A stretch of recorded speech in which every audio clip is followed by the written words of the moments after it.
G'day, it's Erich Schoeman. Welcome to Matters of the Soul. I'm talking to you about boundaries and abuse today, and this is part two of the program.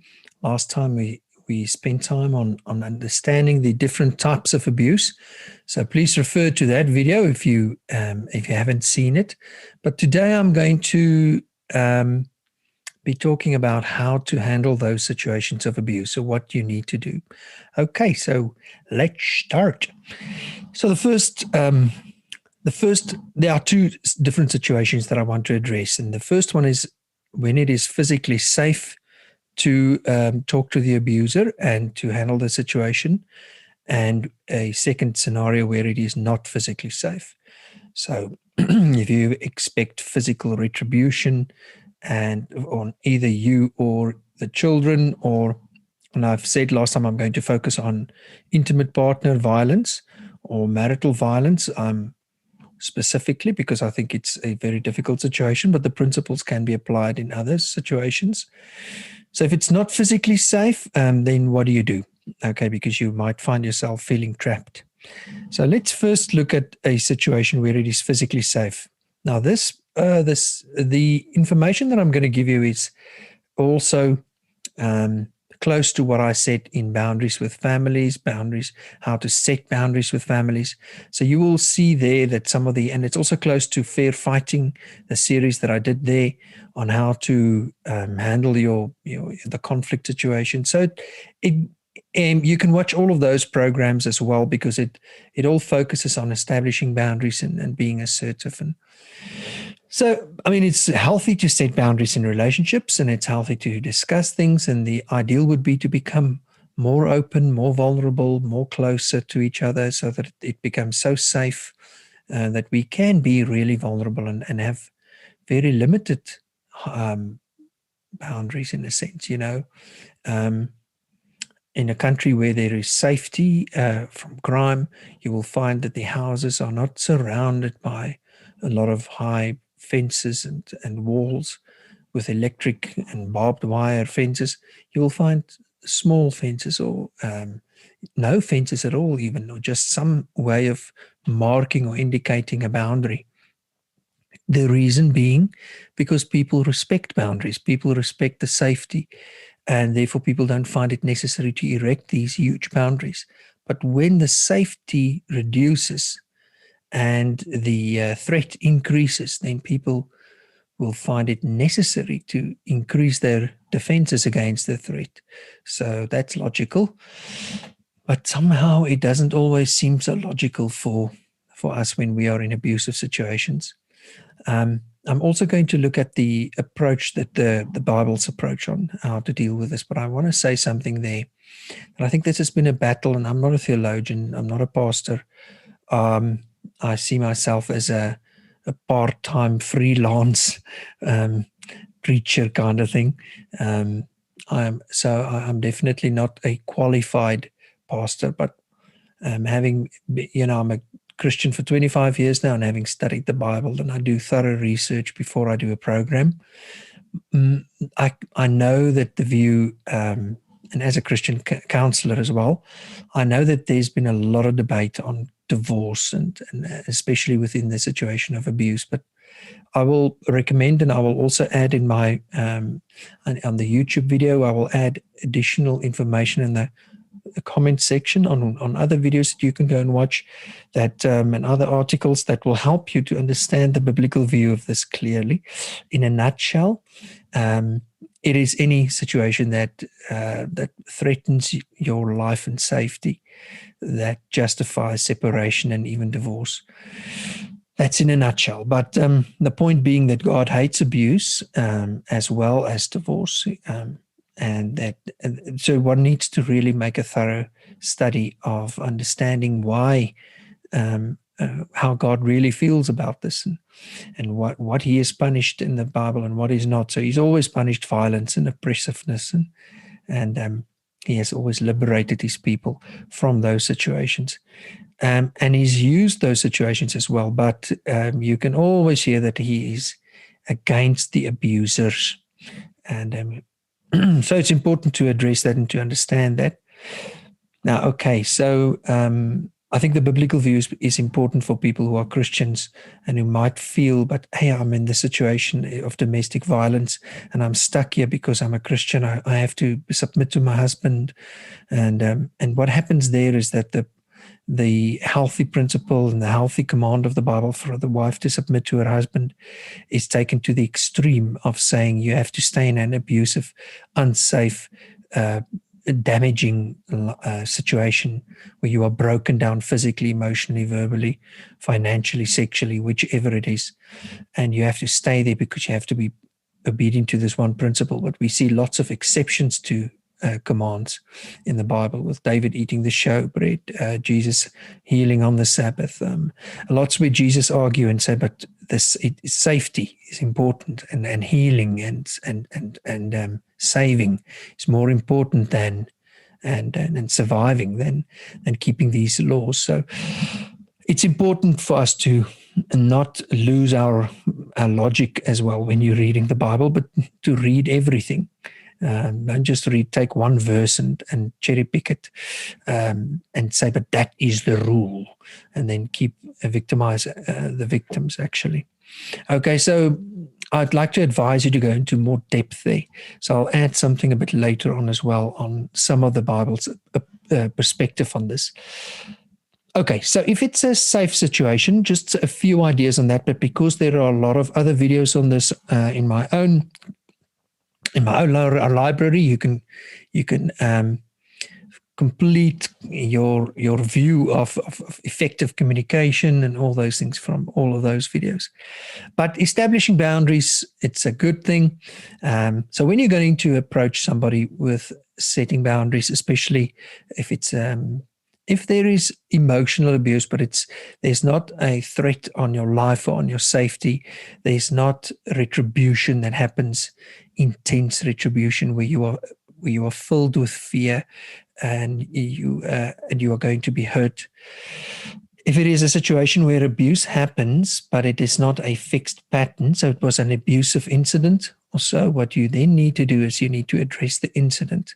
Use clear, specific, non-judgmental, non-blaming language, meaning you express, when you did this, it made me feel this way. So when you did A, it made me feel B. I don't like that because it affects me in this way. Could you please do C? And if you don't do C, I will have to be forced to do D, meaning if you're going to swear at me again, I will be left with no other choice but to leave the situation because it hurts me. But just check that you also haven't instigated or provoked that reaction. And sometimes we can ourselves be very hurt and offended that we forget that we have a role to play sometimes. But within abuse, it's important to distinguish. So when there's an abusive pattern, though, my clinical judgment says that there will be retribution. So, and then that will fall under the unsafe pattern. So I don't claim to have all of the answers on this. Therefore, I think it's wise to read up and to read and listen to other people's comments and inputs as well. The multitude of counselors is a good thing. So I'm adding my view on this, and I think this will also just be complementary to other people's and other Christian counselors' view. And read up on good ministries like Focus on the Family and those, so that you can listen to them and get a thorough picture of how to handle this. So if it's safe and if it's an incident that was abusive, but you'd like to address it, then you specifically do that. But you also need to listen to the other person's perspective. And if you are of the point of view that it was intentional, then and this was a malicious attempt to hurt you, then you should be very direct and firm. Also be respectful and kind in the sense that you are addressing this. But if it was malicious, then that means there was an intention to hurt you. If it was just an emotional outburst and somebody said something really nasty and they said nasty things to you, see it in context. So it's important to see behavior in context. What happened? Were both of you just upset and emotional, and you shouted at each other and said nasty things, that's an abusive incident, but it's not necessarily a pattern. Or is it a pattern? Or is this possessive jealousy where you just so you just feel so anxious and like that you don't have any breathing space. So it's important for you to discern, is it how extreme is the situation before you just say that it is abuse. But if it's hurt you, and it's an incident that hurt you, that upset you, that degraded you, there was a name calling or something, and that incident has to be addressed. And try to also listen to the other person's side of the story, reflect back on that, reflect what you've heard and what you've heard that they needed, and maybe they were also upset about something you did, and address that and take responsibility. But if it is an abusive situation, where you see that pattern of abuse, where it's a cycle of abuse that happens over and over again, then one needs to stop and say, okay, wait, here this is a bit different. There's safety comes in. Because you should ask yourself, what will be that reaction if I assert myself? Because here, if you are going to assert yourself, it might escalate very quickly. So please find professional help here. I can't state that.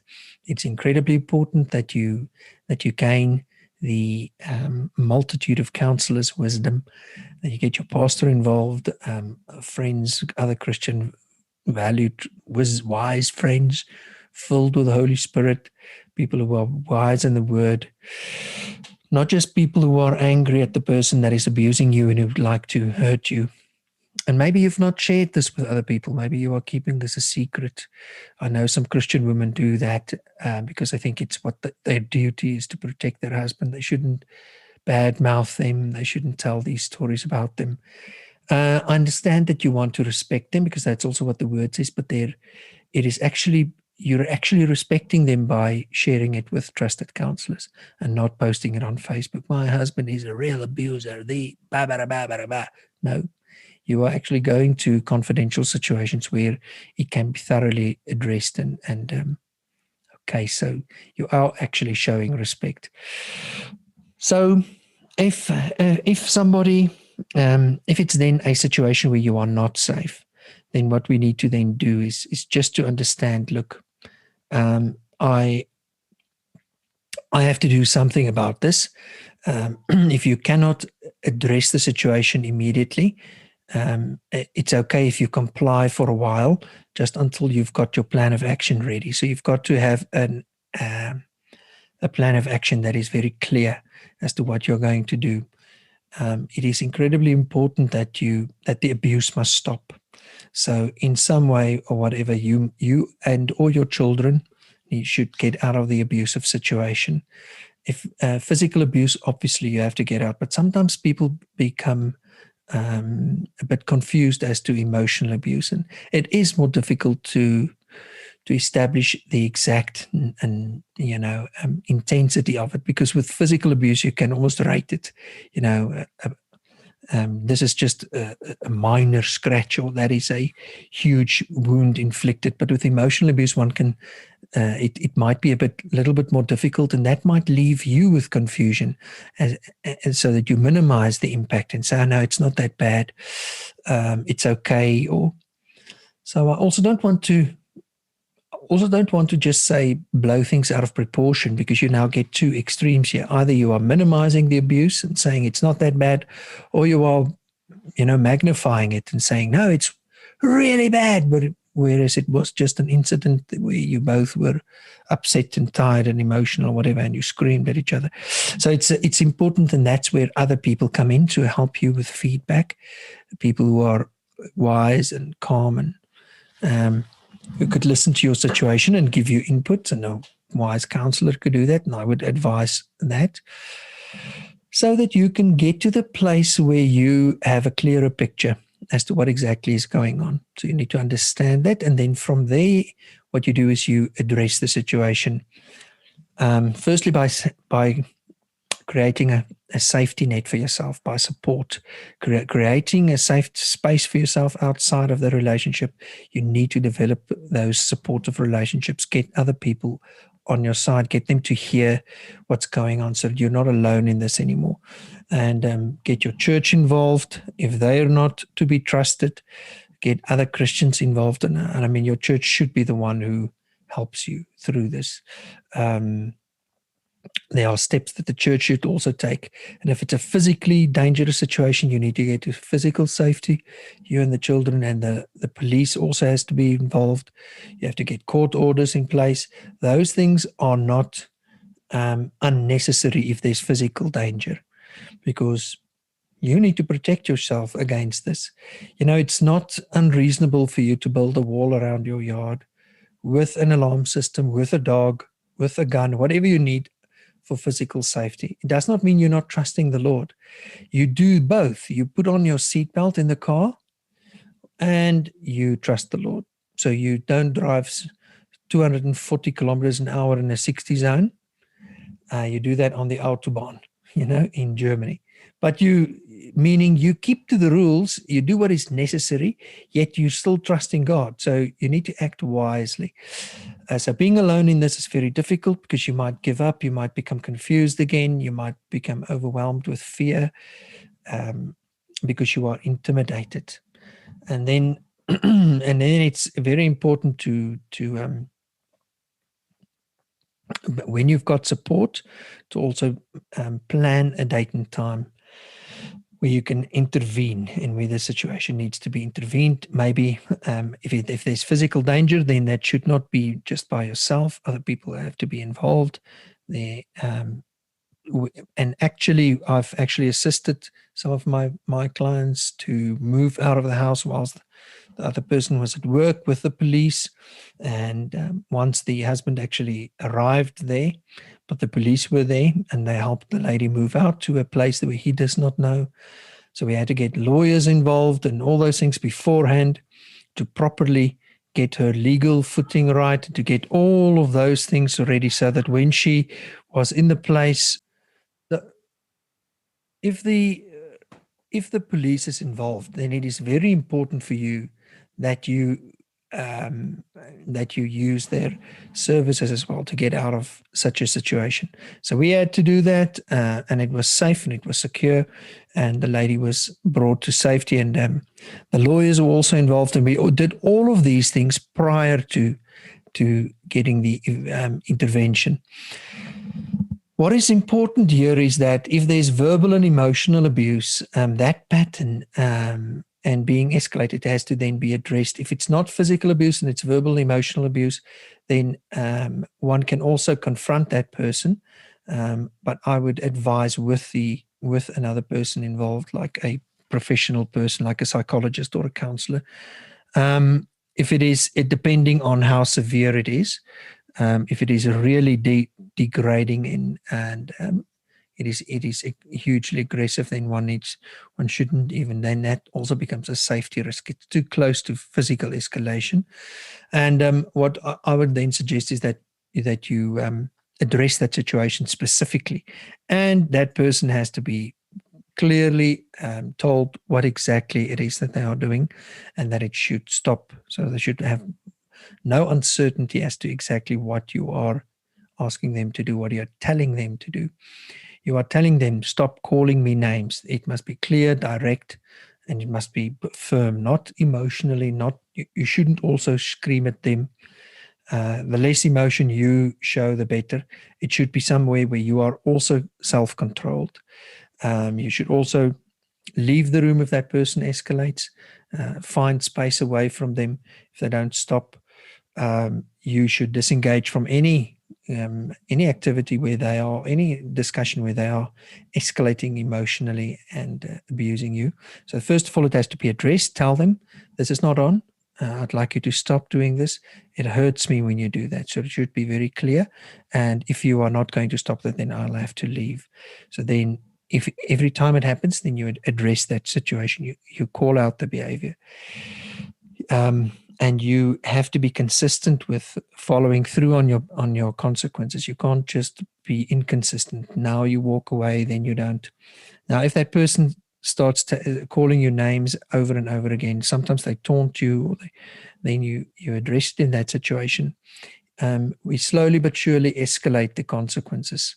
Later on, they will come to a place where they realize, but they are going to lose um, the relationship with you, and separation might be the next step. So it's first of all some clearly addressing it, and then creating some distance if it doesn't stop, and then like moving to the next room. Now I've had clients tell me, but the person runs behind me, screaming and shouting and standing at the door when I go into the room. Then one needs to address that behavior and say, but if you don't stop this, then you will leave me no other choice but to leave the house. But that's where you need to have legal people involved so that you can understand your rights, especially and one because this can easily escalate into a situation where it becomes ridiculous. The person locks you out of the house, you don't have access. So can you see why it becomes a situation where it's addressed, and if that other person doesn't respect the boundaries, then separation actually comes quite soon. So stop this moving away and all of those things if the situation becomes unsafe. If it's unsafe, then the mild boundaries might not work. But I know it's in an abusive situation, it might be extremely scary to set those boundaries. So it is. I've just found that moving out and creating that physical space and those things in an physically abusive situation is very important. You need to obviously pray before you do any of this. Spend lots of time with the Lord. Get lots of wise input and counsel from Christian counselors, and remember, you are trying to address behavior. You are trying to address a sin, so sin that is against you. So lots of prayer support is in this, and you need to. We want to save the person, but stop the abuse. But sometimes some people stay in abusive situations because they want to save the person and they save their soul. But it's important to realize that the Lord does the saving. You need to sometimes get to a place of safety. You see that a lot of times in the Bible where the people are told to flee, flee to another place, flee there, flee if the persons persecute you, go away, go away. So that's where some of the other biblical views here is important, that you need to understand that you should create safety. You should create a safe space and get out of there. So it is. So if the behavior continues, then you need to remove yourself and your children from that situation, and get a backup plan with backup support, and then a court order if necessary, so that you can have physical distance between you and the person. And otherwise, the police should become involved. It's a few more ideas on this. That's a few more important points. Is to avoid engaging that person if the person the abuser starts to argument with you, insults you. Don't engage the argument and the demands or rages of jealousy or whatever it is. Don't try to make explanations or soothe their feelings or make apologies. You need to walk away from the situation, and you need to, if you're going to engage with the abuser, all that's going to happen is you're just going to irritate them and frustrate them even more, and get into that controlling battle where they can just take more control, but they have to escalate now. So they're going to bash you down. So I've always looked at the situation and said, you know what? They need to hear this message very loud and clearly, that what they're doing is not okay. It is incredibly abusive, and that needs to stop. You want to understand them as well, but then otherwise you will have no choice but to move out. Now, you won't be able to, stop it just by engaging them, because how many times have you tried? When you've got that supportive network, and like I said, you work on an exit plan, and that is important if that partner of yours has no intention of changing. But you need to now remember there's a remorse there's a part of so-called remorse that the person has in the abusive cycle. They, after the incident, the blow up, suddenly they feel sorry. Either they blame you or they become so repentant, so-called repentant. But you will see if this pattern happens that it was so-called remorse, it was false repentance, it wasn't genuine. So it was just a way of controlling you again, just keeping you there, keeping you from leaving or abandoning them. They feel like abandoning. So what they're actually doing is they are eliciting rejection from people around them. They might sit with rejection issues, whatever, but they're eliciting this. So it's not your fault. You need to protect yourself and your children from this danger. So if that you shouldn't stay in a situation where that person is not changing. So when you move out, you're actually giving the relationship another, or that person, another chance. Although in my clinical judgment, from my clinical experience, those people hardly change. But with the Lord, nothing is impossible. But you need to still get to safety. And you need to create a safe space and separate here. That might lead to divorce. It's true. So go and have a look at all those videos, like I said. But it is important that you shouldn't try to change that person. What you do is you need to limit the toll that this is taking on you and the children and your spouse. So the abusive dynamic has to stop. Okay. So remembering that each situation is different, like I said, you need to still have a counselor or a trusted friend or a family member that you trust that helps you with this. But just remember that abuse has serious long-term effects, and it's very important that you do address this and not just ignore or postpone it. It's important to remember that if you're going to try to attempt this, it might backfire and actually make the abuse worse. So what you shouldn't do is try to make excuses for the abuser, try to argue, like I said, with them, try to make them understand your side, or attempt to appease that person, because it's just a form of getting to calm them down, but in the long run, it will just enable more abuse. So there should be a breakup of some sort. Okay.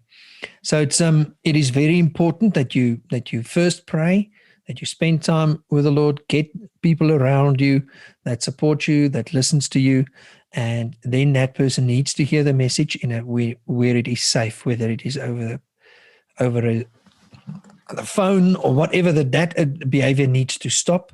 Especially if it was physical abuse, it should stop immediately. It should immediately be addressed. And professional people have to get involved. In emotional and verbal abuse, sexual abuse, it has to be addressed with seriousness, and that behavior has to stop, because that is already destroying the marriage. That's destroying the trust. It is damaging the safety, the intimacy, the love in the relationship. It is becoming enslavement. It is no longer a free place of intimacy. So it's important for you to remember that and to address that behavior almost vehemently, Okay, there's lots to say about when boundaries don't work. So, and that's where you just need to escalate boundaries. Okay, so I think boundaries always work, but they don't always save the relationship, but they will always bring some kind of safety. So in the end, you need to withdraw from people. So if they do not change, okay, so it is important to realize that sometimes some people just won't change, and you have to move away from it, and that will be a long-term solution.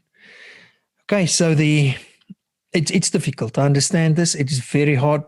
I've seen how, especially women, but I've seen men as well, who they really battle with this, and they battle with the decision, and they're torn because they really don't want to be the one who's abandoning their spouse. They don't want to because now they're seeming like the bad guy, and that person will definitely make you think that.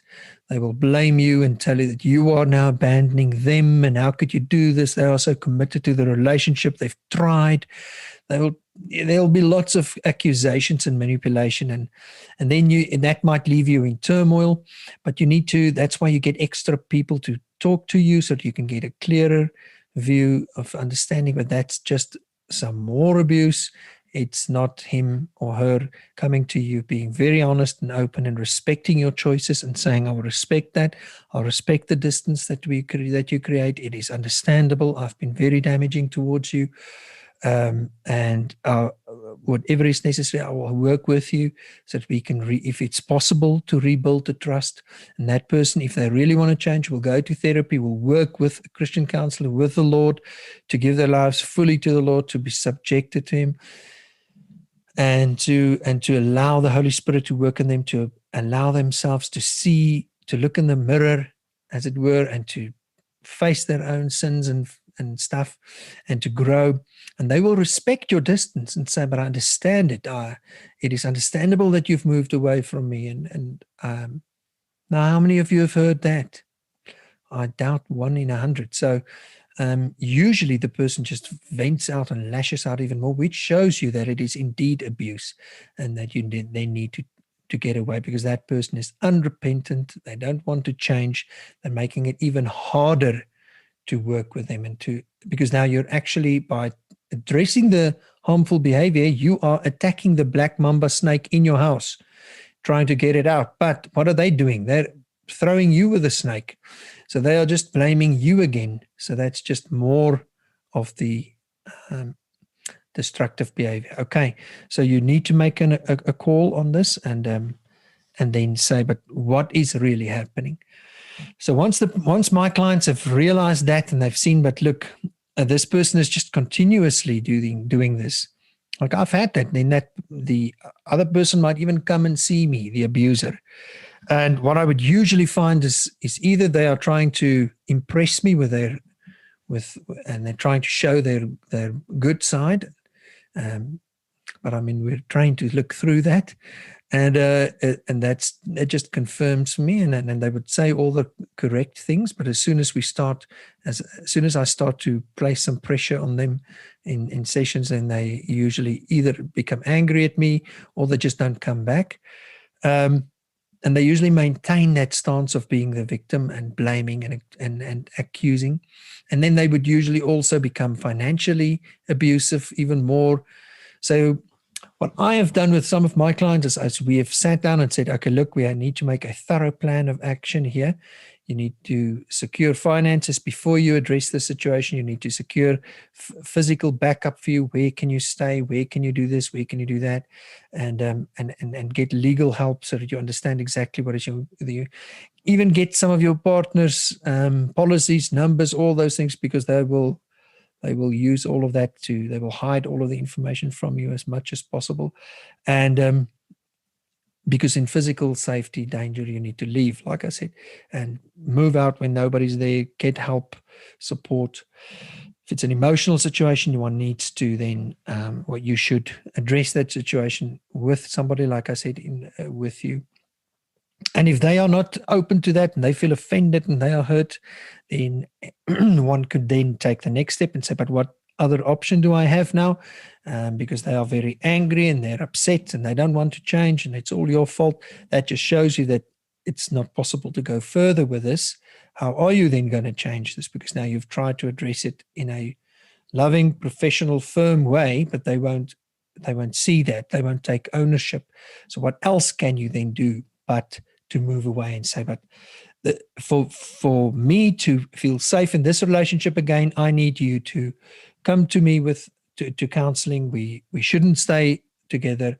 We should go and see, get some mediation for this, and also come up with some kind of parenting plan.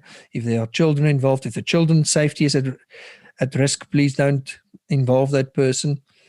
But it's then important to put that plan of yours into action. And that's why you need support for people to help you, to motivate you throughout this, because it is difficult.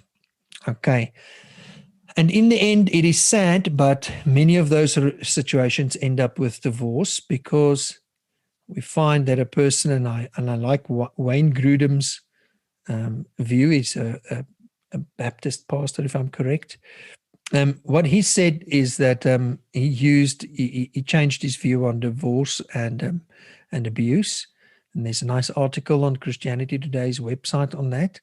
But what he's done is he's come to explain some of the behaviors, and he said, the church's responsibility is to protect that person. There's church discipline if the other person is a professing believer, the abuser. There needs to be police intervention, court orders, like I said, but whatever the abuse needs to stop. But he said, if the person is incorrigible, it's a great word, but it's a person that's not able to change or to be reformed. They just resistant to that like nobody's business. They're recalcitrant. They have an obstinately uncooperative attitude towards authority or discipline, or they're invertebrate. Yes, I sound so clever. They have a particular habit, activity, or interest that is long established and unlikely to change, like drug or alcohol addiction that just doesn't stop. That's accompanied by regular lies, deception, theft, violence, all of those things that destroy the marriage. There, one needs to intervene seriously. Now, I've seen where in my own practice where people have separated physically, and they've asked the abuser whether it was the abuser had to move out of the house. And I've seen some of those situations actually save the relationship. Yet these are already on the verge or the edge of safety. So, when abuse is in a relationship, it's almost like, for me, it's on the last stages of the breakdown of the relationship. Overall, we need to pray for the person that is the abuser, and pray for their salvation, and also pray for their hearts. And it's important for you to get as much prayer and support as possible, and to spend time with the Lord. Remember, it is actually the right thing to do to stand up against this sin, and for you to still work on your forgiveness of the abuser, but it doesn't mean that you will now just allow the abuse and reconciliation. That's not genuine reconciliation. They need to be very honest and clear, and there needs to be a thorough process where trust is rebuilt genuinely, slowly but surely over time. So that is just right, and it is fair. So please stand firm on your boundaries there, and don't allow the other person to bully you into coming back under their control. I've got so much more to say, but I'm going to leave it at that, because I think I've said enough. God bless you, and may He comfort you and protect you and help you. Amen. Goodbye.